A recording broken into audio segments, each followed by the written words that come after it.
একান্তে চা আর সৃষ্টির সকাল, সাদা পাতায় মনের প্রতিচ্ছবি। সানজিদার ছোট খুশি, বড় স্মৃতি।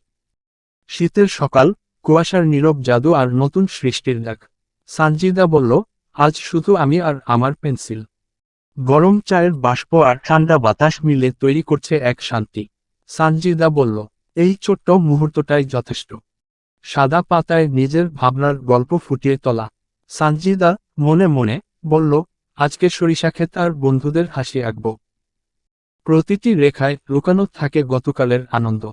সানজিদা বলল, স্মৃতির দুষ্টুমি আর ভাবনার শান্ত হাসি মনে পড়ছে।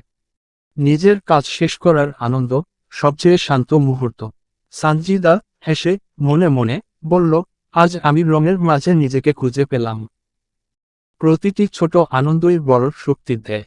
সানজিদা বলল, চায়ের শেষ চুমুক, আর কাজ শেষ।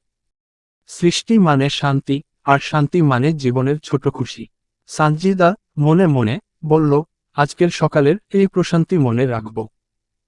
শান্তি এবং সৃষ্টির খোঁজ। সানজিদা বলল, আজকের সকালটা সত্যিই স্পেশাল।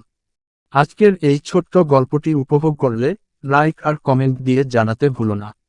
সাবস্ক্রাইবও করো যেন সানজিদার আরও সুন্দর মুহূর্তের সঙ্গে থাকতে পারো। সানজিদা বলল, চল দেখা হবে পরের গল্পে। ছোট্ট খুশি বড় স্মৃতিতে পরিণত হোক।